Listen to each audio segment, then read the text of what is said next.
안녕하세요. 오늘 8월 17일 월요일 지표 추적자 시작하도록 하겠습니다. 물을 마시고 요즘에 목이 말라서 그렇다고 하더라고요. 그래서 목을 약간 촉촉하게 계속 해줘야 된다고 하셔가지고 물을 많이 먹고 있습니다. 오늘은 월요일인데 중요하죠. 사실 금요일 미국 시장은 그렇게 좋지는 않았는데 지표상으로는. 근데 반도체가 강해서 아마 오늘 시장 시작했으면 우리도 좀 강하게 갔을 것 같긴 한데 지금 니케이도 한 0.7 정도 상승하고 전반적으로 좀 아시아장이 나쁘진 않은 상황입니다. 근데 오늘 우리가 대체 휴일이라서 쉬고 있죠. 그래서 약간 한숨 돌리면서 지금 휴가 갔다가 돌아오시는 분들도 지금쯤 이제 돌아오시고 계시겠죠. 그리고 또 이제 쉬시면서 내일 시장 좀 궁금해 하실 것 같아서 지표 추적자는 금요일에는 RTS 때문에 못하니까 주말에 토요일이나 일요일에 한번 안 하려고 했는데 하는 게 나을 것 같아요. 그래서 오늘은 어제 하려고 하다가 오늘 하는 게 맞는 것 같다. 왜냐면 지금쯤 이번 주 시장을 좀 고민하실 테니까. 그래서 오늘 하는 게 좀 효과적일 것 같아서 했고요. 그렇게 뭐 지표가 요즘에 많이 달라지는 게 없어서 그렇게 길지 않습니다. 금방 말씀드리도록 하겠습니다. 날이 좀 많이 시원했어요. 그쵸? 더운 것도 그렇고 습기는 아직 조금 있는데 확실히 저녁에는 좀 덜 덥고 저도 러닝을 다시 열심히 하고 있습니다. 그래서 건강을 좀 유지해서 조금만 움직여도 좀 낫거든요. 저도 사실 본격적으로 운동하기 시작한 게 2022년인가 그랬는데 그때부터 하는 게 조금 도움이 많이 되는 것 같아요. 체력적으로. 그래서 운동 열심히 하시고 운동하시면서 들으시는 분들도 많을 것 같은데 그래서 제가 운동하면서 들을 때 요기에서 요기 이러면 짜증나거든요. 그래서 제가 말로 다 말씀드리도록 하겠습니다. 마치 라디오처럼 외인 순매수 금요일에 외인이 이제 본장에서 한 3조 원 샀고요. 넥스트까지 하면은 한 3.2조 원 정도 샀죠. 그래서 주간으로 이렇게 뾰족 순매수가 주간으로 꽤 됐습니다. 그래서 4주 이동 평균선을 위쪽으로 뚫었고요. 그래서 지금 되게 오랜만이죠. 보시면 4주 이동 평균선을 외국인 순매수가 위쪽에 있었던 거는 2025년 12월 이후로 처음입니다. 그래서 저는 이걸 굉장히 중요한 시그널이라고 생각합니다. 굉장히 중요한 시그널이라고 생각하고요. 만약에 이번 주도 순매수한다 그러면 좀 자신감을 가져도 되는 게 아닌가라고 생각합니다. 물론 개인분들은 좀 파실 수도 있습니다. 왜냐하면 개인이 파는 물량을 외국인이 사거나 또는 외국인이 그걸 이제 개인이 걸어놓은 걸 뜯어가면서 사는 거니까 어쨌든 되게 중요한 순간이다. 여기서 매수가 돌아서면 어쩌면 하반기 지금 8월 중순이니까 8, 9월까지는 뽑아먹을 수 있을 수도 있겠다라고 생각했는데 이번에 추석이 언제죠? 추석? 죄송합니다. 제가 당분간은 이제 중간중간에 물을 좀 마시겠습니다. 약간 목이 진짜 약간 갑자기 콱 막힐 때가 있어요. 점점 말을 많이 해서 그런가. 근데 이 목을 안 쓰고 발성하는 법이 있다고 하던데 배워보도록 하겠습니다. 어쨌든 추석 전까지는 꽤 긍정적일 것 같다. 그러니까 주식이 상승할 것 같다. 어디까지 강도가 문제긴 한데 추석 8월 말까지는 뭐 별일 없으면 뭐 한반도에서 전쟁이 난다던가 또는 트럼프가 또 다른 곳에서 전쟁을 시작한다든가 또는 무역 전쟁을 다시 시작한다든가 그렇지만 않으면 8월 말까지는 상승 쪽으로 계속 힘이 있을 것 같다. 그리고 그 탄력을 얻고 9월로 넘어가면 FMC 전후까지도 또 강해질 수도 있겠다. 그리고 FMC에서 차라리 금리를 인상하면 더 강해질 수도 있을 것 같아요. 지금 다 각오하고 있으니까. 시나리오 이렇게 쭉 생각해 보면 여러 가지 마치 닥터 스트레인저처럼 이렇게 고민해 보면 이게 쇼칠 포인트가 별로 없다. 약간 그래서 지금은 쇼 커버가 좀 계속 있는 거고 여전히 좀 있을 예정인 것 같습니다. 저는 그렇게 생각하고요. 외인 순매수는 샀고 보시면 지난주만 해도 얘가 180 몇 조 원이었거든요. 근데 확 줄었죠. 이게 많이 사서 줄은 게 아니고 이게 이제 이동평균이다 보니까 그래요. 이렇게 2년, 그러니까 마이너스로 들어간 지 꽤 됐잖아요. 그 마이너스는 줄어들고 이렇게 가면 갈수록 마이너스는 좀 늘긴 하는데 어쨌든 여러 가지 감안하면 이 절대 숫자는 그다지 중요한 게 아닙니다. 부호가 바뀔 때는 굉장히 중요한데 절대 숫자보다는 이 추이를 보셔야 되고요. 주체별 순매수는 이건 그림 모양을 보셔야 되는데 기관은 계속 쭉 사고 있고 개인은 좀 팔고 있습니다. 순매수에서 순매도한 거죠. 최근 한 1, 2주는 개인이 순매도하고 있습니다. 그리고 외국인은 좀 사고 있고 이 모양이 너무 벌어졌어요. 언제냐면 2026년 2월부터 이 둘이 너무 벌어져서 그러니까 개인은 너무 샀고 외국인은 너무 팔았고 그래서 이게 좀 이렇게 중 가운데로 모일 필요가 있습니다. 그래서 외국인이 한 50조 원만 사줘도 주식시장이 좀 안정을 찾을 텐데 그건 바람이고요. 사실 그렇게 될지는 잘 모르겠습니다. 코스피 일봉, 코스피가 굉장히 중요한 가격 지표죠. 드디어 6,977, 장중에는 7,000 잠깐 갔었죠. 그래서 금요일에도 말씀드렸지만 금요일 못 보신 분들을 위해서 또 금요일 건 또 잊어버리셨을 수도 있으니까 여기 보시면 이렇게 아래 꼬리가 많이 달렸어요. 그러니까 장중에 밀렸다가 장 후반에 이렇게 쭉 말아 올려서 끝났죠. 그래서 강했다. 지난주 보시면 이게 월요일, 화요일, 수요일, 목요일, 금요일이거든요. 하루도 안 빠졌습니다. 월요일도 여기서 상승했고 화요일도 상승했고 종가만 이으면 모든 요일에 다 상승했어요. 그리고 이제 종가가 거의 고가에서 끝난 거죠. 굉장히 강한 주였습니다. 그래서 주간으로도 코스피가 11% 상승했고요. 그래서 요걸 보면 명확히 어떤 반전은 한 거죠. 완전히 이제 상승 추세라고 할 수는 없어도 하락 추세는 이제 끝났고 깨졌고 다시 하락할 수 있긴 한데 약간 더 이제 하락이 더 어려운 상황이 돼버렸어요. 그래서 지금 같은 경우는 위쪽으로 좀 더 보는 게 어떤 일반적인 어떤 전망이죠. 그리고 우리가 그 슬램덩크 보셨어요? 슬램덩크 보시면 그 강백호가 운동신경이 되게 뛰어난데 농구를 못하는 게 이제 경험이 없어서 그렇다고 하거든요. 그 감독님이 상대편 감독님이구나. 너네가 자기 부원들한테 너네가 농구를 잘하는 건 맞는데 처음부터 잘하는 건 아니다. 이렇게 상대방이 어디로 움직일지 공이 어디로 뛸지는 경험이 쌓여서 그 확률적으로 그러니까 그게 가능성이 높은 수비나 높은 슛을 하는 거지 그런 얘기를 하시거든요. 주식도 마찬가지입니다. 거의 모든 예상이 마찬가지잖아요. 우리가 어느 정도 균형을 잡으려고 노력은 하지만 결국은 이제 그럴듯한 방향을 잡을 수밖에 없는 거예요. 그래야지 이제 주식시장은 사고 팔고 하는 거기 때문에 결정을 해야 되니까. 그래서 지금은 엄청난 어떤 뭐 결정적인 근거가 있는 건 아닌데 이상하게 안 밀릴 것 같은 그런 문제, 그런 상황들이 좀 있는 거죠. 그래서 위쪽으로 아마 지난 주말이나 내일 아침부터 들으실 주식 방송들 보면 다 위쪽을 얘기할 겁니다. 그죠?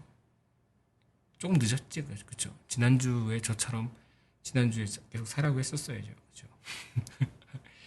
외국인 살 때 같이 사면 편합니다. 약간 외국인 팔면 또 팔면 되니까. 그래서 약간 후행지표긴 해요. 외국인 순매수가 후행이긴 한데 편해. 그것만큼 편한 게 없어요. 그거랑 21이평. 21이평 요 이게 초록색 선이거든요.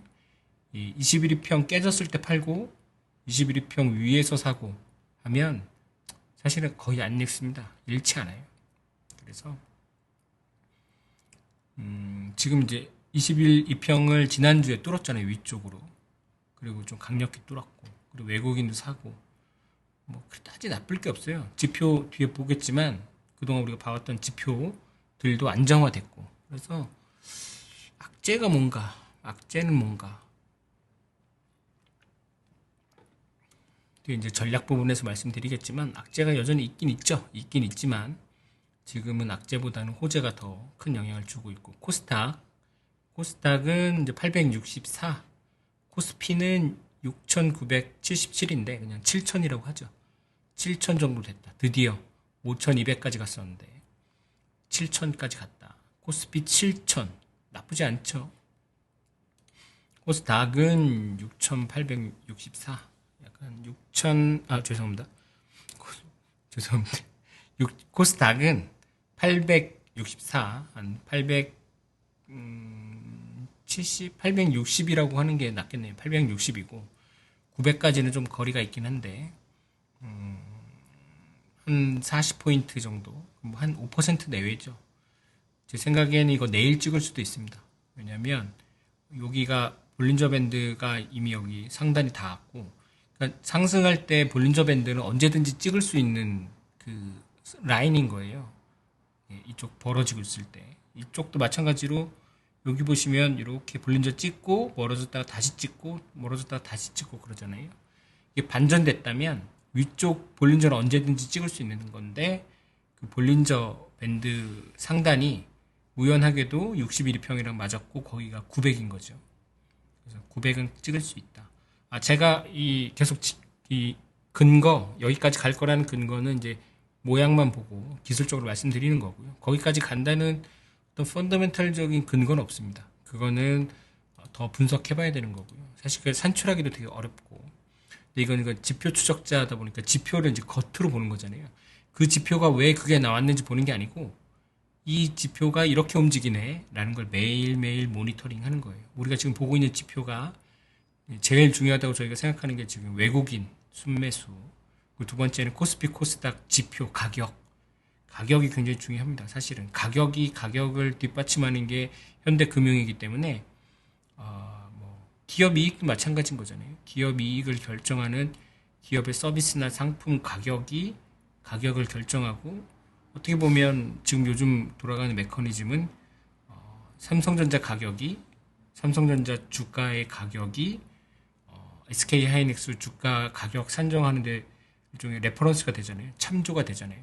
약간 순환 참조를 계속 하고 있는 거예요. 그래서 우리가 미국 올라가면 한국도 올라갈 필요는 없는데 반드시 올라갈 필요는 없잖아요. 주식이 상승할 필요는 없잖아요. 그런데 어제 미국 시장 보고서 한국 시장을 판단하거나 거의 반영하잖아요.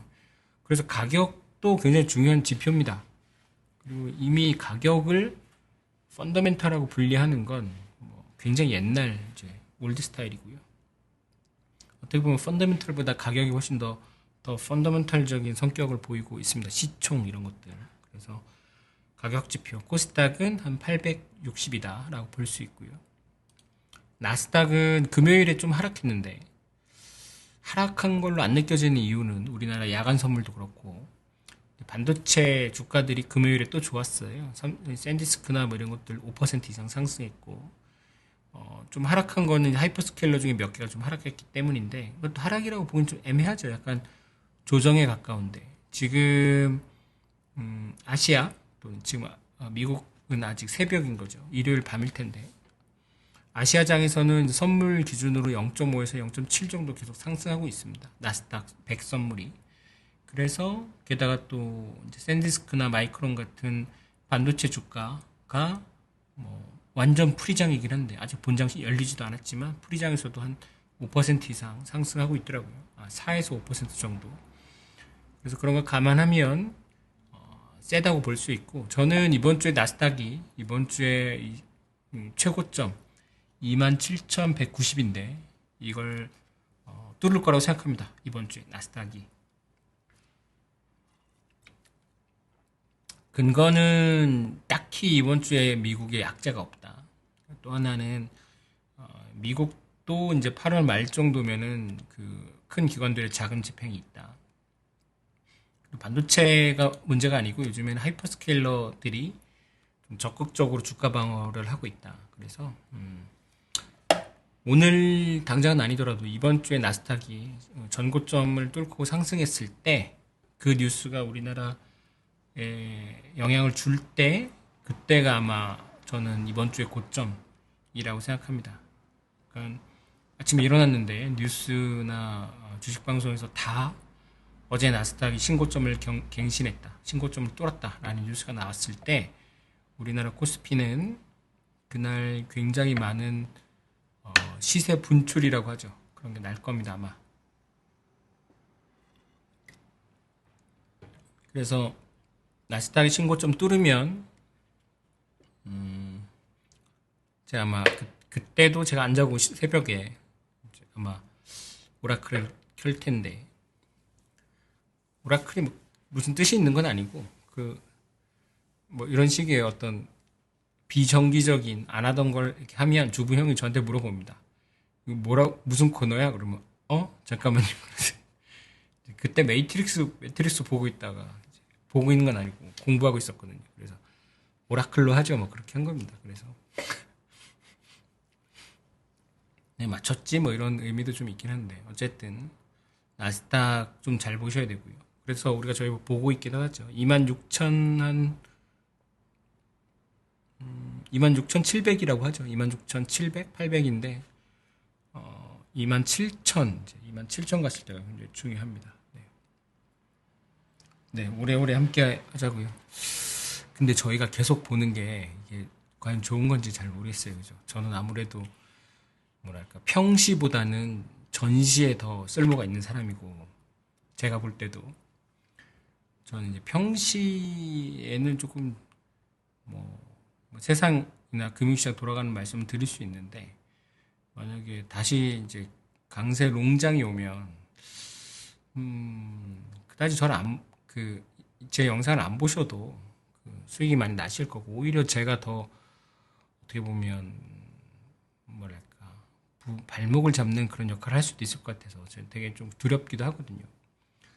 그런데 뭐 그렇다고 제가 세상이 괜찮고 펀더멘탈이 항상 좋다라고 말씀드릴 수는 없으니까 약간 경고하는 말씀을 계속 드릴 수밖에 없긴 한데 지금은 사실 제가 경고드리고 있는 건 과한 쇼뷰, 과한 비관론을 경고드리고 있는 겁니다.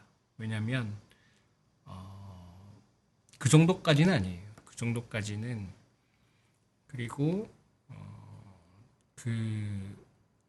한 3주 전, 그러니까 막 서킷 브레이커 2번 연속 나고 그럴 때는 그 정도 절망적인 심정을 갖는 게 맞습니다. 그 주에는. 근데 그 다음 주에 바로 상황이 많이 달라졌어요. 그때 이제 MS, 마이크로소프트 그 실적 나오면서부터 분위기가 좀 달라졌거든요. 그 전에 알파벳 나왔을 때까지만 해도 실적이 좋게 나오면 시장에서 이제 실적 좋긴 한데 그 현금 캐시플로우가 마이너스고 캐펙스라고 이제 시설 투자 너무 많이 하는 것 같은데 라는 질문을 던지면서 밀었어요.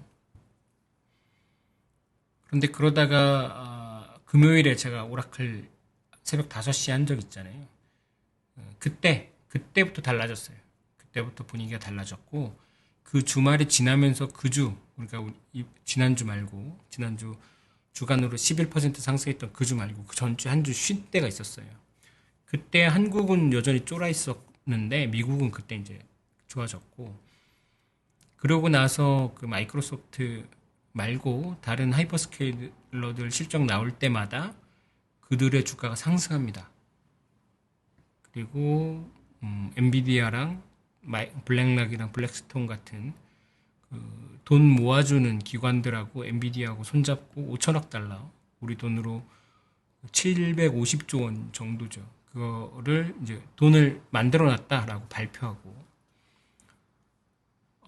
그러니까 그 급락이 있었던 그 다음 주부터 그걸 펀더멘털이라고 부를 수는 없겠지만 지형이 달라졌어요. 그러니까 마치 그 전주에는 홍수가 터져가지고 막 악재들이 막 쏟아져 나오고 뭐 심지어 돈 벌었다고 부르는 알파벳도 실적을 빵 냈는데 사람들이 안 믿고 차라리 그 더 큰 돌이 돼서 막 우리를 막 덮치고 있었는데 그 시츄에이션 어웨어니스 기억나시죠? 그 헤지펀드가 시타델로 넘어갔다는 뉴스가 나면서 뭐가 덩어리가 팡 생기면서 물 흐름이 약해졌어요. 거기다가 또 엔비디아가 또 맞고 그래서 지금은 그 지금 막 이미 이제 내리고 있는 그 비도 줄어들었고 그리고 이제 약간 막혔고 일종의 이제 밀고 올라가는 복구하는 그런 상황이 돼버렸어요. 그래서 저희가 서킷 브레이커가 지지난주 화수 이랬죠. 그다음 목요일 버티고 금요일에 급등했죠. 그러니까 2주간의 우리가 어떤 복구할 시간이 있었고 그 기간에 펀더멘털이 달라진 게 아니고 심지어는 펀더멘털은 석 달 정도 달라지지 않았습니다. 우리의 심리도 달라졌고 약간 이제 시장에서 공방하는 세력 간의 힘이 달라진 거라고 저는 생각하고 그래서 지금은 만약에 여기서 나스닥이 하락한다고 해도 시장은 별로 반응하지 않을 거예요. 특히 우리나라 시장은. 근데 나스닥이 전고점을 뚫고 27,500까지 가면 그건 굉장히 세게 반응할 겁니다. 비대칭적으로 반응하는 거죠. 호재에 굉장히 민감하게. 그럴 것 같다. 원달러 환율은 1,416원인데 오늘 이제 우리는 닫았지만 휴일이긴 하지만 어쨌든 외환시장은 살짝 열렸습니다. 그래서 1,414원 정도로 한국에서 거래되고 있는 걸 캡처한 거고 사실 종가는 없다고 봐야죠. 한국에서. 하지만 1,416원, 그러니까 1,400원이라고 보시면 돼요. 사실 이것도 이제 간신히 속도가 너무 빨랐기 때문에 버티고 있는 거지. 이 속도면 1,400원 한번 터치할 것 같습니다. 근데 그게 뭐 펀더멘털리 큰 영향이나 의미가 있는 건 아니고요. 지금은 또 환전이 굉장히 많이 되고 있다고 보여지고 더 될 거냐? 더 되지는 않을 거라고 보고 있다고 하더라고요. 제 생각은 1,400원 정도의 한동안 안정적일 것 같다라고 보여지고 이제 엔화가 그동안 지난주 후반에는 좀 약해졌는데 다시 오늘 좀 강해지고 있어서 엔화도 한 159엔, 155엔 그 사이에서 갇혀 있는 것 같아서 원달러 환율도 1,416원, 원달러 환율 1,416원. 제가 이제 좀 시황 얘기를 너무 많이 해서 지표 잠깐 정리하겠습니다. 외인은 샀고요. 개인은 좀 팔았고 코스피는 6,900인데 7,000. 코스피는 그냥 7,000포인트 정도라고 기억하시면 될 것 같고요. 코스닥은 860이라고 기억하시면 되고 여기 제가 그어놨는데 650이 저점이라고 하면 864면 48% 플러스입니다. 장난 아니죠. 그래서 제가 계속 저도 이렇게 맨날 느끼지만 타이밍이 이제 모든 것이다. 아무리 시장을 잘 공부하고 있어도 여기서 샀으면 1229에 샀으면 손실이 엄청난 거고 그래서 항상 캐시를 남겨둬야 됩니다. 그래서 나스닥은 27,000 정도다. 아니 너무 큰가? 26,800이라고 하죠. 27,000이면 벌써 전고점 수준이니까 26,800 그리고 원달러 환율은 1,410원 정도다. 미국채 10년 금리가 뭐 이게 주간이라서 지난주 금요일 대비 지지난주 금요일 대비 지난주 금요일이 조금 하락한 거죠. 4.67. 근데 굉장히 높은 겁니다. 그죠? 기준금리가 미국 기준금리가 3.5에서 3.75 요 레인지 사이인데 3.75라고 해도 미국채 10년 금리가 100bp 이상 100bp 정도 높은 거기라서 굉장히 높은 수준이고요. 추세도 계속 상승하는 추세이긴 합니다. 그런데 문제는 이제는 미국 금리가 시장에 영향을 많이 못 주는 것 같아요. 생각보다. 왜냐하면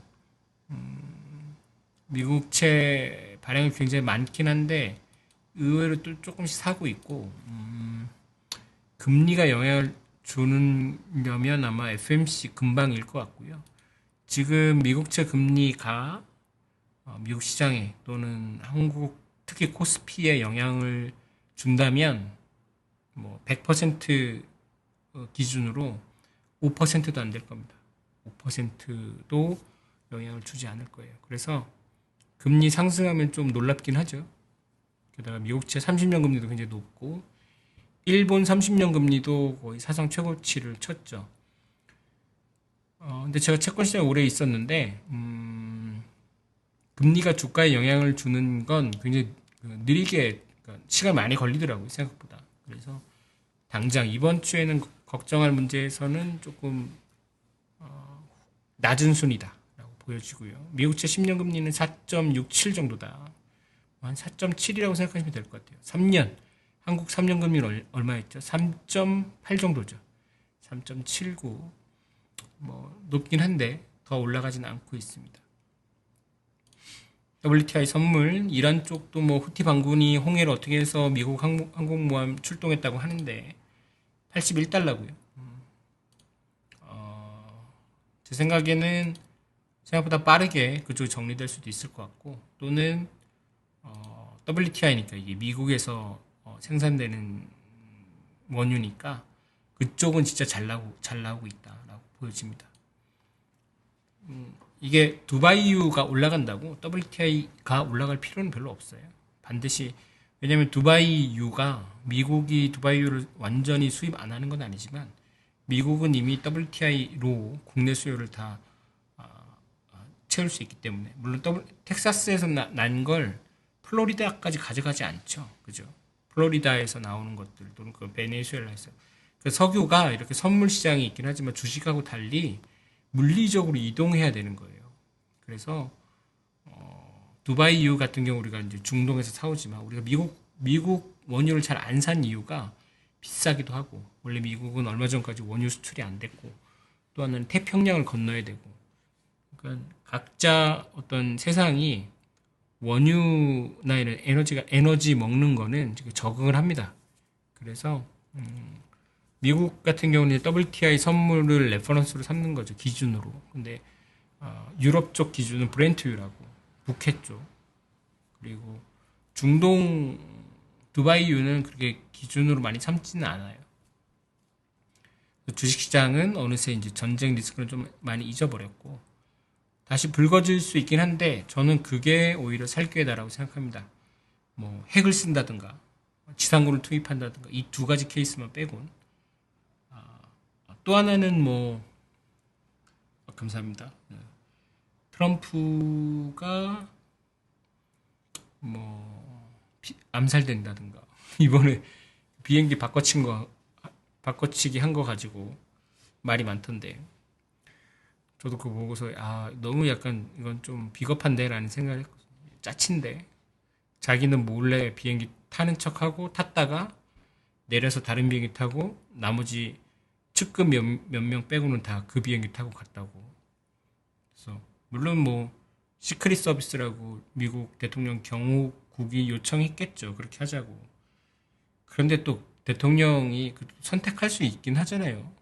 다 같이 내리든가. 근데 그리고 에어포스 원이 제가 알기로는 그 에어포스 원이 이렇게 공개적으로 피격될지 모르니까 대통령이 대피한 걸 뉴스로 낸 거는 제가 처음 보는 것 같은데 미국 경호국이 그죠?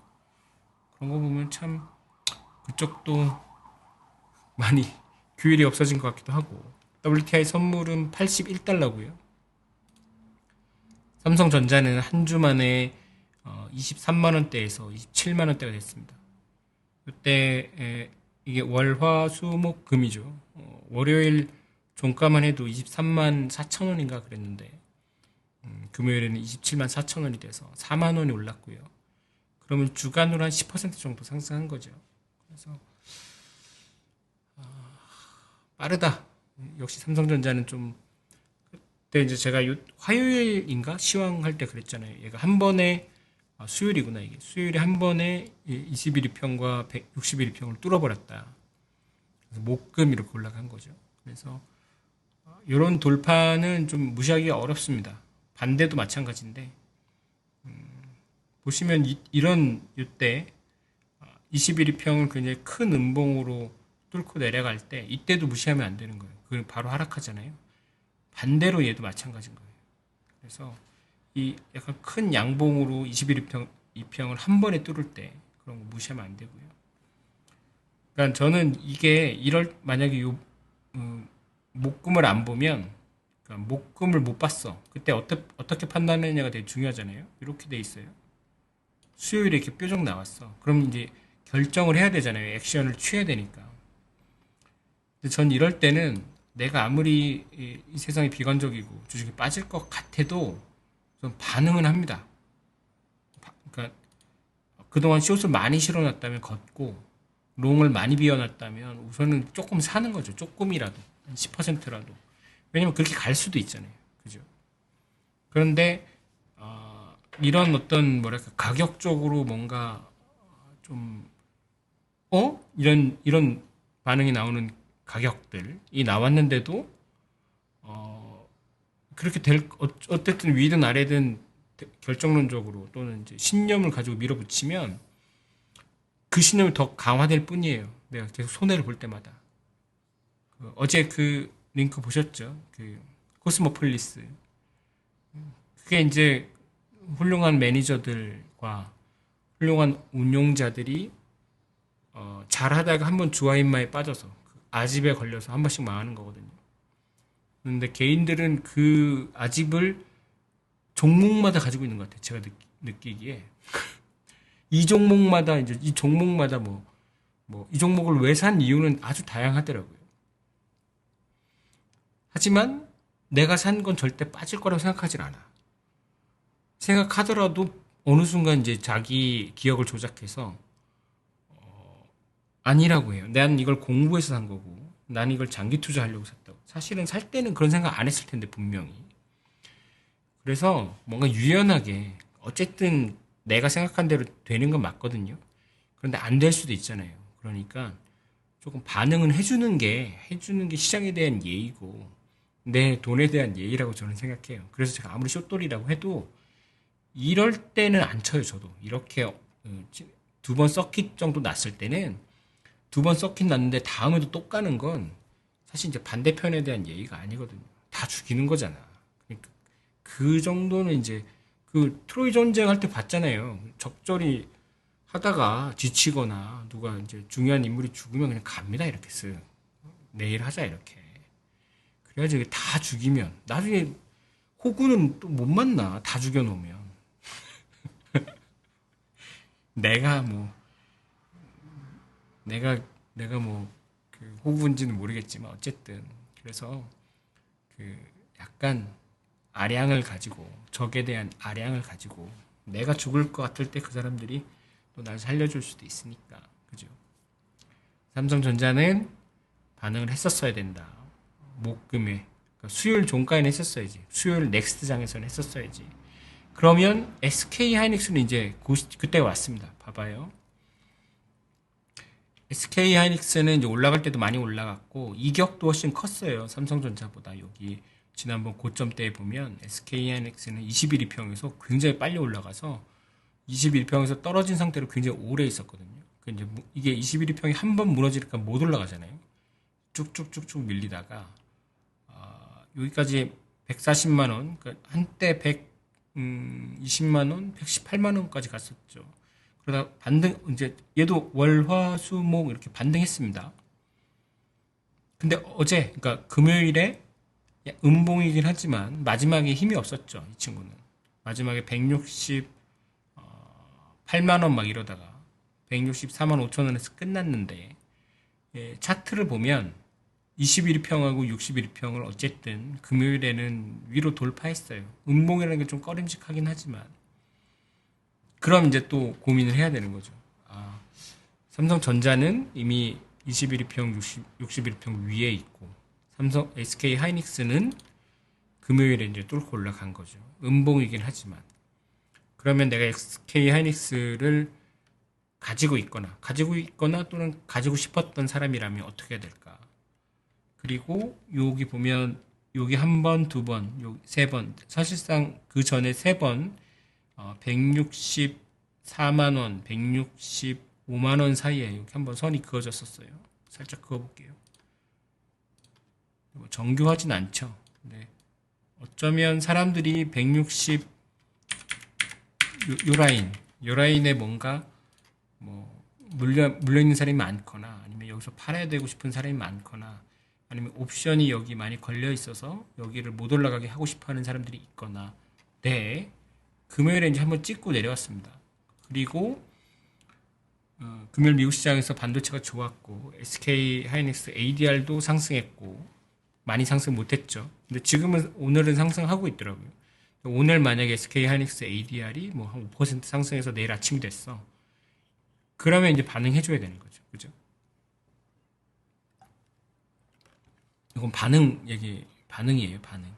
SK 하이닉스가 삼성전자에 비해서 펀더멘탈과 주주환원 쪽에서 열의 위에 있다는 건 알고 있습니다, 저도. 그렇지만, 그래서 약간 빈집일 수도 있어요. 그죠? 삼성전자는 이미 많은 분들이 신뢰를 하고, 주주환원이나 이런 거 신뢰를 하고 많이 들어가 있을 수도 있고요.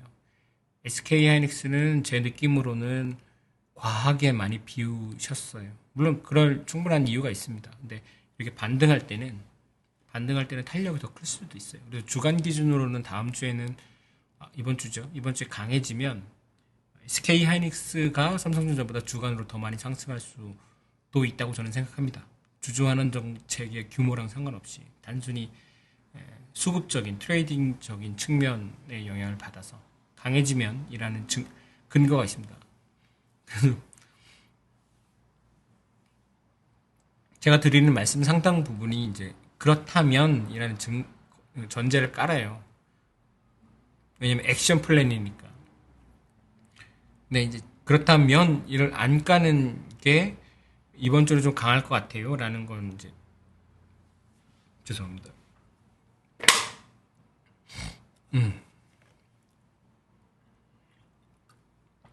약을 먹고 있습니다. 약을 먹으니까 좀 나아지고 있긴 한데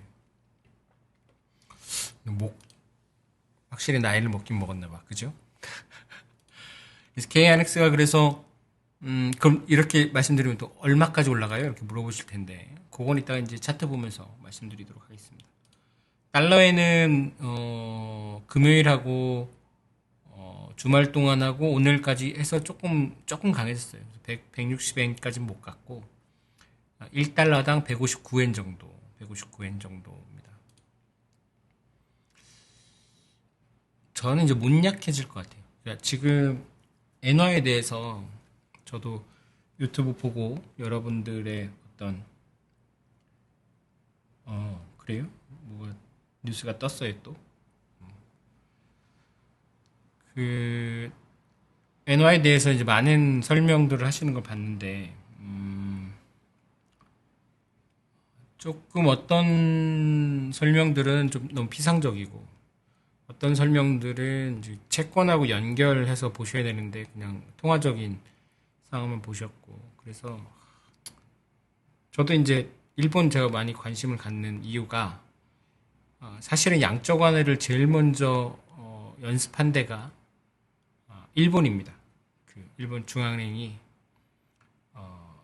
미국이 1930년대 양적 완화를 살짝 하려다가 이제 약간 눈치도 보이고 그래서 그냥 접고 있었는데 일본이 1980년대부터 양적 완화 같은 걸 중앙은행이 개입해서 뭘 삽니다. 그래서 약간 일본이 큰 중앙은행들 사이에서는 약간 테스트베드 같은 역할을 해요. 그러니까 미국이나 영국이나 ECB가 하기에는 너무 시장이 크니까. 그래서 일본이 조금 해보고 약간 그 괜찮으면 좀 도입하고 그러거든요. 왜냐하면 일본은 사실상 국가 자본주의예요. 그러니까 민간 자본이 많긴 한데 우리가 알고 있는 그 굉장히 큰 게이달렌, 우리는 재벌이라고 하지만 그쪽은 게이달렌이라고 부르는데 일본의 굉장히 큰 대기업들은 대부분 일본 메이지 정부의 지원을 받은 각 번의 번이 운영하거나 번을 대표했던 상인 집안이 그 전후 배상금, 그러니까 일본이 전쟁에서 승리할 때마다 러일 전쟁 같은 걸 해서 러시아에서 배상금을 많이 주잖아요. 정부가 그걸 받아서 그걸 지원해서 그 회사들이 큰 거거든요. 그래서 일본은 사실 거의 이제 자본주의 자체가 민간에서 시작된 것도 있긴 하지만 국가가 이제 주도하는 경향이 굉장히 큽니다. 그래서 우리도 그 영향을 많이 받았고. 근데 우리는 대놓고 어떤 기업한테 국가가 돈을 많이 몰아주진 않았잖아요. 그러다 보니까 우리는 그렇게 다 미국 영향을 받아서 좀 덜 하고. 제가 드리고 싶은 말씀은 일본이 엔화가 여기서 더 약해지거나 또는 급격히 강해지거나 두 개 다 원하지 않는 거예요. 일본은 엔화가 그냥 항상 똑같았으면 하는 마음도 좀 있습니다. 그래서 엔화가 더 약해지면 무슨 영향을, 그러니까 정확히는 약해지면 무슨 영향이 아니고 왜 약해지고 있는가에 대한 정확한 진단을 해야 되는데 지금 아무도 못 하고 있어요. 그냥 저도 막연하게 약간 FX 시장에서 그립을 잃은 것 같다, 통제력을 잃은 것 같다라고 하는데 베센트까지 나섰고 얼마 전에 워런 버핏도 제가 보니까 일본 국채를 팔았다는 얘기가 좀 있더라고요. 그러니까 버크셔 해대웨이가. 그래서 뭔가 있나 지금 보고 있는데 제가 약간 발견하게 되면 빨리 말씀드리도록 하겠습니다. 어쨌든 달러 N은 195엔이다. 오늘 약간 이번 주 시황까지, 이번 주 전략까지 겸하다 보니까 말이 좀 길어지고 있습니다. 그래서 좀 이해해 주시고요. 오늘은 지표 추적자긴 하지만 약간 알물라에서 하려고 했던 얘기 조금 하고, 그리고 내일 장에 대해서 조금 제 생각 말씀드리는 것까지 하기 때문에 그래서 약간 좀 길어지고 있고요. 하지만 1시간을 넘기지는 않겠습니다. 오라클 또 가져왔죠. 오라클 금요일에 좀 하락하긴 했지만 여전히 바닥에 비해서는 굉장히 많이 상승하고 있고, 그래서 네, 그렇죠. 감사합니다. 아직까지는 괜찮아요. 오라클이 다시 이제 하락해서 여기 130달러 이하로 내려가면 조금 다시 경계해야 되겠지만, 오라클이 사실 이렇게 올라갈 수 있을 정도로 어떤 실적이 좋은 건 아니거든요. 이 정도는 아니에요. 그런데 여기까지 올라간 것 자체가 어떤 기대감이 있는 거고, 그 기대감을 무시할 수는 없죠. 우리가 반도체에 대해서 굉장히 비관적인 뷰를 가질 정도로 가격이 급 하락했는데, 이렇게 올라가고 있다는 건 또 이제 약간 쇼커버가 나오고 있는 거예요. 말 나온 김에 살짝 볼까요? 바로 뒤에 있지. 마이크론 테크놀로지 오늘 프리장까지, 미국 기준으로 프리장이죠. 지금 3.54 정도 상승하고 있었고, 아까 캡처했을 때 이 친구도 지난주 내내 상승했습니다. 그리고 금요일에 또 상승했고요. 마이크론 테크놀로지도. 그러니까 마이크론 테크놀로지의 상승분, 오늘 미국 시장에서 또 상승하면 그것까지 감안해서 아마 화요일에 한국 시장 반도체주가 반응하려고, 그거가 마이크론 테크놀로지가 이틀간 한 10% 상승했다면 적어도 8% 정도는 반영하려고 할 겁니다. 기세가. 그리고 마이크론 테크놀로지는 차트상으로도 좋고, 샌디스크가 또 금요일도 많이 상승하고 지금도 많이 상승하고 있습니다. 그래서 샌디스크도 차트가 21평을 뚫고 올라가고 있죠. 저는 사실 샌디스크의 주가 상승이 과하다고 생각하는 쪽이긴 한데, 왜냐면 돈은 많이 버는 건 알겠는데 이제 어떤 산업의 연속성이나 이런 부분에서 아직은 좀 미심쩍긴 한데, 제가 계속 말씀드리지만 시장이 그렇게 움직이는 걸 부정하면 안 됩니다. 그럴 리가 없어라고 생각하시면 안 돼요. 그렇게 움직이는구나. 움직이는 건 이들이 어리석거나 또는 뭐가 있겠구나. 아니면 어리석다고 해도 그 카드 쳐보면 알겠지만 배팅을 하는 걸 어떻게 합니까? 그죠? 저 패는 도저히 이길 수 없는데 배팅을 계속해. 타짜에서도 보면 그래가지고 고니가 이기잖아요. 이쪽이 지금 이제 돈이 많아요. 판돈이 많아. 그럼 나는 내 판돈이 얼마나 있나 봐야 되는 거지. 내 판돈이 많으면 반대로 계속 걸고 가면 됩니다. 나도. 근데 이미 다 올인했어. 그러면 언젠간 내가 접어야 되는 거죠. 애들은 계속 매일 돈을 걸고 들어올 텐데 내가 볼 땐 말도 안 되는 걸로. 생각이 다르기 때문에 생각이 다른 걸 욕해봤자 내가 이길 수 없습니다. 그죠? 지금 니 바보냐? 아무리 해도 바보니까 그게 걸고 들어온다고 하는데 어떻게 해요? 그래서 제가 볼 때는 이제 논리적으로 내가 기관 투자자가 아닌데 개인인데 논리적으로 나랑 반대 포지션에 있는 사람을 게시판에서 그 논리로 싸우려고 하는 건 약간 시간 낭비라고 저는 생각하는 쪽이에요. 사실 기관 투자자면 해야지. 왜냐면 그게 어떤 내가 하는 일이기도 하고 그렇게 해서 저쪽 기관이 꺾으면 내 편으로 오면 내가 수익을 나니까. 근데 개인이 그걸 논리적으로 다른 사람과 함께 저도 마찬가지인 거죠. 제가 어떤 유튜브랑 포지션을 맞잡아. 야, 어떤 유튜버는 샌디스가 빠진다고 했는데 저는 올라간다고 해요. 둘이 싸워봐야 무슨 의미가 있습니까? 아무도 신경 안 쓸 텐데. 그래서 약간 그 야구 같은 거예요. 그런 면에서. 그게 나쁘다는 게 아니고 의미 없다는 게 아니고 돈 되진 않는다라고 제가 생각하는 거고. 그런 의미에서 제가 이건 지표로 요 둘은 추가하진 않을 겁니다. 오라클까지고요. 미국 주식 중에서 지표로 당분간 저희가 볼 거는 마이크론하고 샌디스크는 오늘만 가져온 겁니다. 이 둘이 금요일과 지금 상승하고 있고 만약에 오늘 본장에서도 이 정도 상승해서 끝나면 내일 아침에 우리나라에서는 반도체 필라델피아 반도체 지수 이런 거 말고 샌디스크가 강하게 상승했다는 이유로 삼성전자 하이닉스가 적어도 5% 이상 상승하려고 할 거고 상승한 걸 인정할 겁니다. 시장은. 그러면 다시 삼성전자 하이닉스 차트 볼까요? 5% 정도 상승하면 이 친구들이 어디 갔어? 네. 얘가 27만 원 정도니까 520이니까 520 57에 35 13,000원. 뭐 30만 원 근처로도 갈 수가 있겠죠. 5%가 아니라 다음 주쯤에. 그리고 SK 하이닉스도 한 10%면 여기다 16만 원 붙여야 되니까 180만 원 근처로 트라이를 하겠죠. 그때 이제 또 우리는 고민을 해야 되는 거예요. 180만 원 근처로 갈 것 같아. 갈 확률이 높아졌어. 그러면 지금 내가 어떤 식으로 반응을 해야 되는가? 여기에 대응을 해야 되는가? 만약에 내가 이게 시장이 잘못된 반응이라고 생각하면 아래쪽으로 베팅을 하거나 더 차익 실현하면 되는 거고. 아니면 빨리 탈 수 있으면 타는 거고. 그런 거죠. 눈치채셨겠지만 저는 이제 타는 쪽으로 결론을 내린 거고요. 전략을 좀 보겠습니다. 제가 인스타에도 올린 거긴 한데 지난주에 뭐가 굉장히 달라졌냐면 V코스피라고 코스피의 변동성 측정하는 건데 지난주에 26% 하락했습니다.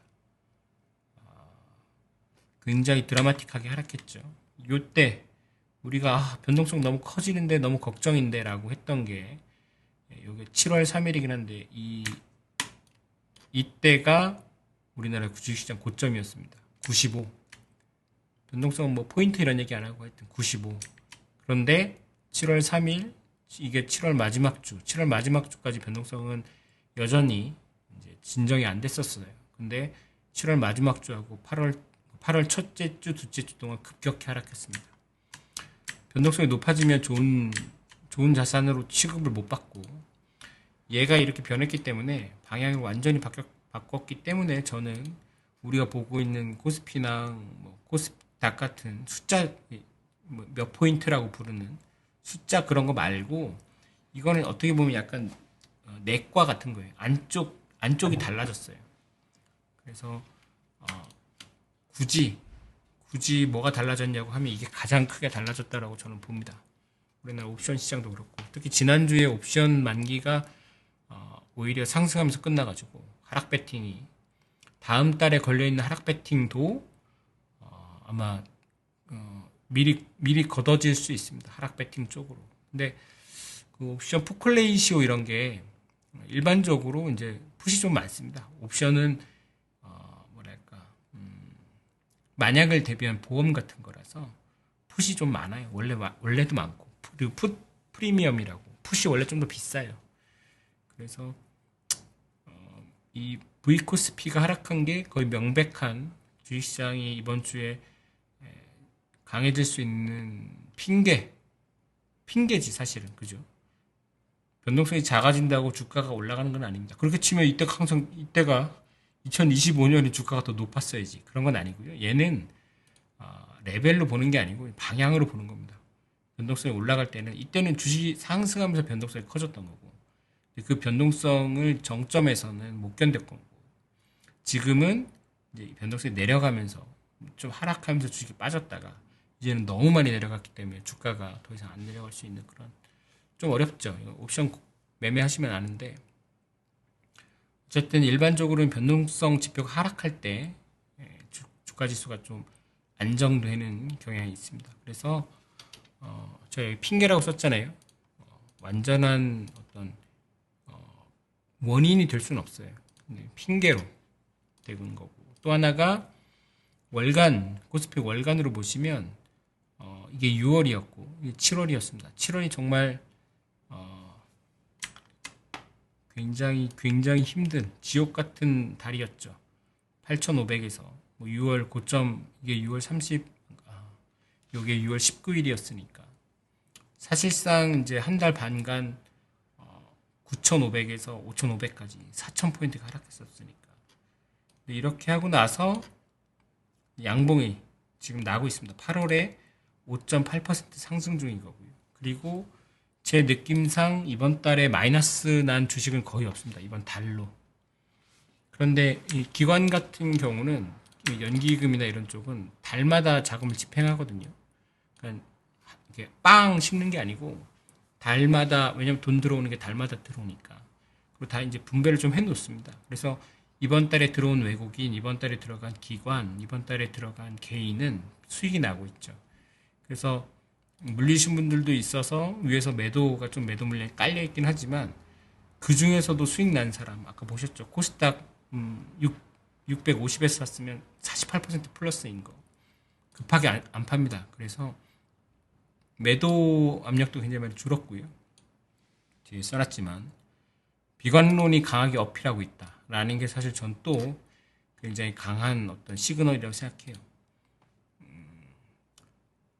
낙관론이 너무 강할 때가 6, 7월이었고 비관론이 너무 강한 게 지금입니다. 그래서 비관론, 그러니까 이 표현도 저는 별로 안 좋아하는데 어떤 분들이 이렇게 판단하는 거죠. 하락뷰라고 해야 돼요. 사실은 비관론이 아니고, 비관론이면 뭔가 약간 삐뚤어져 있거나 약간 못된 생각을 하고 있는 것 같잖아요. 하락뷰는 가치 중립적인 표현이니까 하락뷰가 강하게 어필하고 있습니다. 제가 그래서 댓글이나 이런 거 보면 제가 한 말임에도 불구하고 전혀 다른 식으로 해석하셔가지고 그러면 빠지는 거야 라는 댓글이나 이런 것들이 꽤 있습니다. 그래서 네, 감사합니다. 이성길님, 네, 이샘 맞나? 네, 감사합니다. 자꾸 이렇게 슈퍼챗 주시는데 네, 전 감사하긴 한데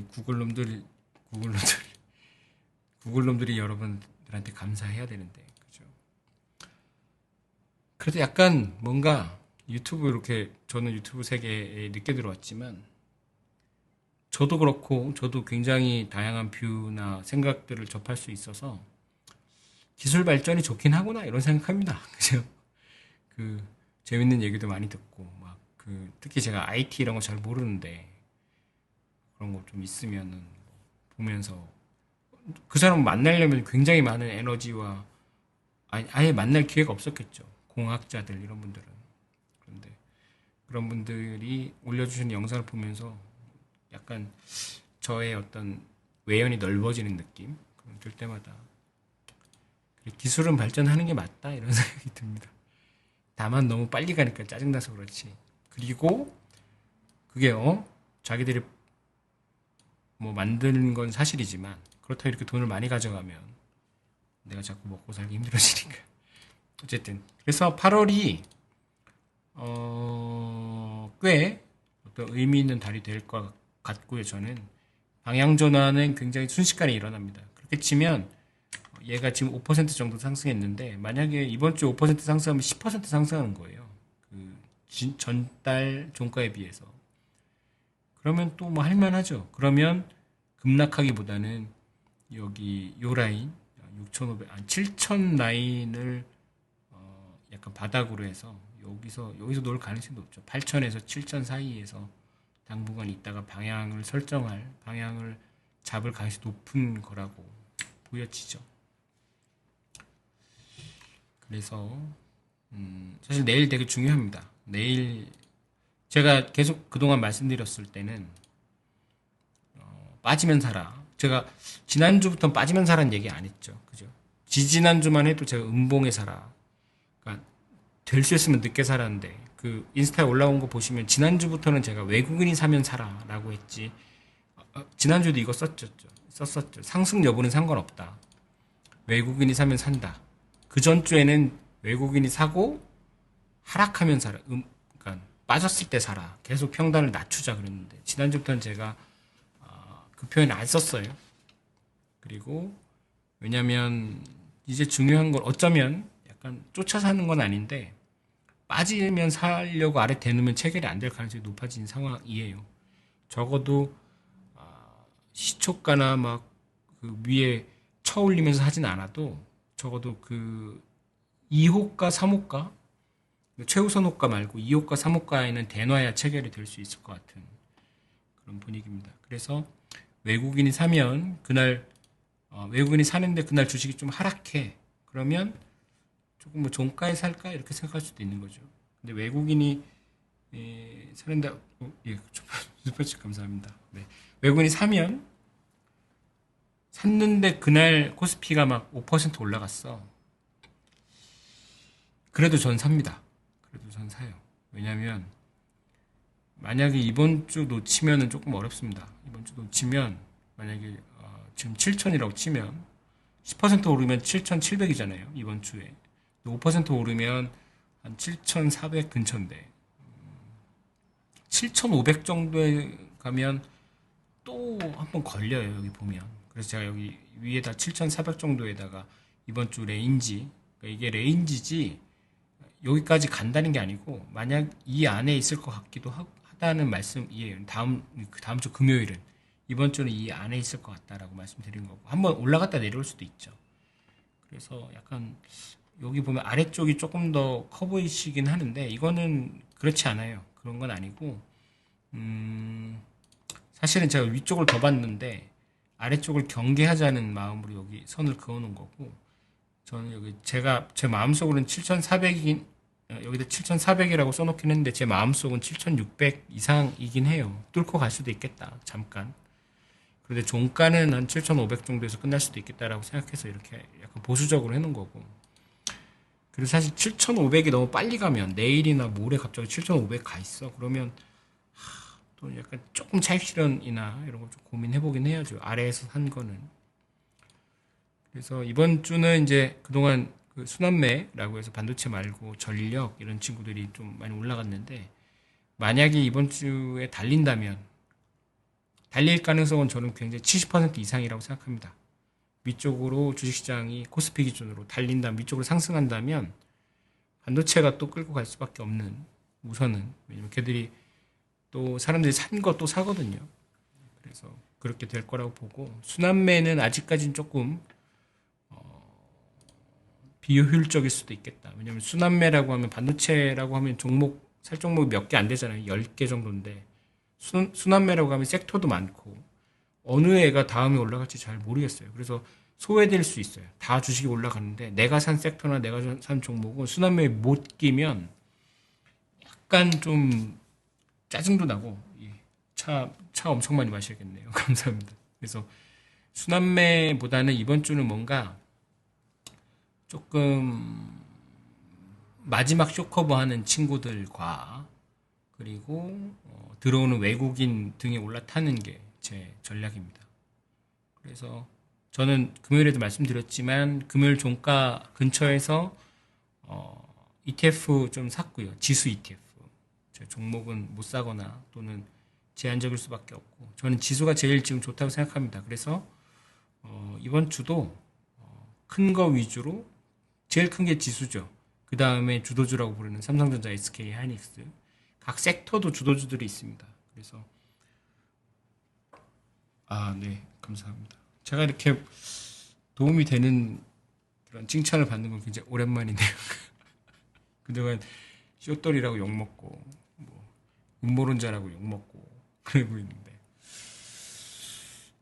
뭔가 익숙치 않은. 그래서, 제가 마지막에 써놓은 게 이제, 저희가 이제 한 달 정도 봐온 거잖아요. 주식시장을 본격적으로 다룬 건 한 달도 안 됐는데, 나눠 사기를 한번 해보세요, 이번에. 좀 여유가 생기셨으면, 생각할 여유가 생기셨으면, 그날 아침에 빵 사고 이제 잊거나 그러지 마시고, 또는 종가에 살려다 보면 좀 잊어버리잖아요. 그러지 말고 종가라는 게 제 종가는 여전히 3시 반입니다. 나눠서, 그러니까 오늘 살 게 뭐 내가 100만 원 사기로 생각했다면, 10만 원 사기로 생각했다면, 걔를 반으로 나누던 3대 7로 나누던 어쨌든 나눠. 한 번에 보내지 말고 나눠요. 나눠서 오전, 오후 어느 시간이든 상관없습니다. 10시, 2시 상관없고 11시, 3시 상관없어요. 어쨌든 나눠서 사는 걸 한번 연습해보자고요. 그러니까 조바심을 내면서 들어가면 그게 좋은 선택이 아니에요. 대부분 조바심을 여기면 안 돼라는 생각은 장중에서 그 크리티컬한 포인트를 잡아내는 사람은 거의 없어요. 그래서 그 증권사도 CD 매매라고 이렇게 나눠서 시간 분할로 사는 거거든요. 그러니까 내가 사겠다고 마음을 먹었으면 사는 건 맞는데 그걸 어떤 시점에 그냥 빵 박아버리면 불안해요. 장중에도 3% 이상 이제 물리면 위에서 사버리면 하락할 수 있어요. 근데 다음날 올라가긴 할 텐데 근데 그날 3%가 불안해. 그러면 또 다른 판단을 할 수밖에 없거든요. 그러니까 제일 좋은 건 종가에 사는 걸 제가 추천드리지만 또 그게 이제 개인분들이 힘드시잖아요. 올라가는 걸 보고 있기가 참기가 힘들어. 그러면 나눠서 막 오늘 올라갈 것 같아. 그러면 시초가 그냥 사. 반 정도. 그러니까 1부대, 2부대 나눠서. 1부대는 그 내가 하고 싶은 대로 하는 거예요. 그 다음에 나머지는 이제 두 번째 부대는 내려가면 더 좋죠. 물타기가 되는 거고. 또는 이제 약간 평단을 낮추게 되는 거고. 상승하면 내가 맞았으니까 1부대가 이미 벌고 있으니까 더 편한 마음으로 들어갈 수 있습니다. 그래서 이번 주를 2번 나누 2분할해서 한번 해보자. 나중에 익숙해지시면 뭐 10분할도 하실 수 있습니다. 장중이라고 해도 걸어놓으면 되기도 하고. 그래서 이거 일간으로 나누는 거, 그 다음에 이제 주간으로 나누는 거, 분기별로 나누는 거, 월간으로 이렇게 나눠서 주간으로 딱딱딱 나눠서 들어가는 거 그런 거 해보시면 훨씬 효율적이라는 걸 아실 수 있을 거예요. 그래서 정리해드리면 저는 이번 주에 위쪽으로 그러니까 주식시장이 상승할 걸 가정하고 액션을 취할 예정입니다. 제가 액션을 취한다고 해도 엄청 많지는 않고요. 그걸 추천드리고 어떤 액션이냐면 지수나 큰 주식 위주로 지수나 반도체 위주로 그들이 조금 더 안정적으로 상승할 거라고 보고요. 외국인은 사들어올 거라고 생각합니다. 그리고 나스닥은 그 전고점을 돌파할 거라고 생각합니다. 그러니까 이거는 제 생각인 거고, 전 이런 가정 전제를 깔고 액션을 취할 거예요. 근데 이제 이 뉴스가 점점 다른 게 나오면 달라지긴 하겠죠. 근데 우선은 그렇게 생각하고 다른 변수들이 생기면 거기에 이제 전술적으로 조금 수정을 하는 거죠. 그렇게 할 생각이고요. 사실은 지금 제가 느끼기엔 기관들도 조금 생각이 있는 것 같고 다시 들어갈 생각이 있는 것 같고 그리고 약간 롱 많이 말씀하셨다가 6, 7월에 굉장히 힘들어 하셨던 전문가분들, 애널리스트 분들이 다시 이제 어깨를 이렇게 좀 피고 다니시더라고요. 그래서 이분들이 좀 뭐 기운 차리신 거면 된 것 같다라고 생각합니다. 그래서 이번 주는 오늘 원래 안물라 하는 날인데 안물라 오늘 대체휴일이라서 못하고 지난주에는 제가 맞췄죠. 그죠? 지난주 안물라 월요일 때까지만 해도 목요일 옵션 만기 때까지 조금 주식이 눌릴 줄 알았는데 다행히 수요일부터 강해져가지고 그래서 보노님도 좀 뷰 바꾸신 걸로 저는 알고 있는데 그래서 지금 내일 주식시장에서 내일 어떤 유튜브나 이런 데서 하락할 거다 말하는 사람은 거의 한 명도 없을 겁니다. 한 두 분 있나?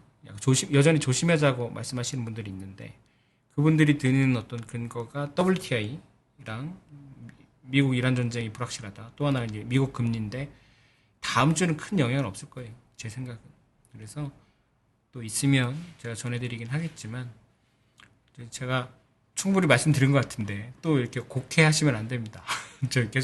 저는 상승 쪽을 보고 있는 거고, 숏돌이지만 상승 쪽을 보고 있어요. 그래서 그렇게 재밌진 않아요. 하지만 어쨌든 상승 쪽일 가능성이 훨씬 높기 때문에 그렇게 반응해야 되고, 그리고 다음 주나 이제 지수나 이런 주도주들이 끌고 갈 거다. 계속 제가 두 번 말씀드린 거예요. 그죠? 잘 들으셔야 돼. 잘 좀 들어주세요. 왜냐면 제가 뭐 이 정도까지 했는데 어떻게 해. 그죠? 이런데도 좀 잘 못 들으시면 너무 가슴 아프잖아요. 그래서 게시판에 올리실 때도 잘 들은 그대로 올려주시면 감사하겠습니다. 그래서 또 뭐 알상과 롱이라고 했다, 풀롱이다 이러시면 안 돼요. 알았죠? 제가 풀롱이라고 하지 않았죠. 그죠? 여기 보셔요. 꼭 여기 현금 비중 30%를 꼭 지킨다. 이 얘기는 돈을 남겨두란 얘기입니다. 그죠? 사더라도 내가 1,000만 원 있다고 해도 700만 원까지만 사라 이런 얘기예요. 그죠? 풀롱이 아니에요. 이거 또 신용해가지고 막 사고 그러면 안 됩니다. 알았죠? 왜냐면 틀리면 이 30%로 도망 나오거나 물타기를 해야 되니까. 알았죠? 힘들어. 이게 그래서 자꾸 보병처럼 그 돌격 앞으로만 하려고 하시면 안 돼요. 그럼 바로 죽어요. 그러니까 이 주식시장의 전쟁터라서 굉장히 정교한 전략과 전술과 협조를 필요로 합니다. 알았죠? 그래서 이번 주 벌써 시작했죠. 미국 시장이나 한국 빼고 다 시작했어요. 그래서 내일쯤 되면 굉장히 예열된 상태로 한국 시장이 화요일에 시작할 겁니다. 화요일 7시에 미국 선물 시장부터. 전 오늘 미국 주식시장이 강하지 않길 바라고 있긴 한데, 그래야 화요일에 좀 낮은 가격에 살 수 있으니까. 근데 강할 것 같은 느낌이 좀 들긴 합니다. 그래서 화요일부터 좀 바쁜 주식시장이나 투자하시는 분들은 바쁜 한 주가 될 것 같긴 합니다. 하지만 뭐 또 제가 아침 시장도 찾아뵙고 그러니까 제가 이렇게 시황으로 말씀드리는 건 약간 대응에 가까운 거예요. 전술. 그래서 저도 요즘에 이제 펀더멘탈 얘기 좀 해봐야겠구나. 세상에 대한 펀더멘탈, 주식시장에 대한 펀더멘탈, 장기 리서치 이런 거 준비하고 있으니까요. 그거는 조금 뭐 그렇게 길지 않습니다. 원래 그게 제가 하는 일이라서. 그래서 그것도 장이 좀 잠잠해지면 그 틈을 틈타서 말씀드리도록 하겠습니다. 오늘도 연휴 마지막 날 몇 시간 안 남았지만 편히 쉬시고요. 내일 뵙도록 하겠습니다. 그리고 제가 저희 영상 말고 좀 보시면 좋겠다고, 이 시장 판단하는 데 도움이 되겠다고 생각한 영상은 저희 영상이거나 아니면 끝나고 나서나 아니면 어떻게든 링크를 걸어 둘 테니까 그것도 좀 보세요. 제 것만 봐서는 약간 부족합니다. 다른 것도 보시라고 제가 보고서 되게 좋다고 생각하는 거 소개해 드릴 테니까 그것도 보시면 좋겠습니다. 그러면 편안한 밤 되시고요. 내일 뵙도록 하겠습니다. 감사합니다.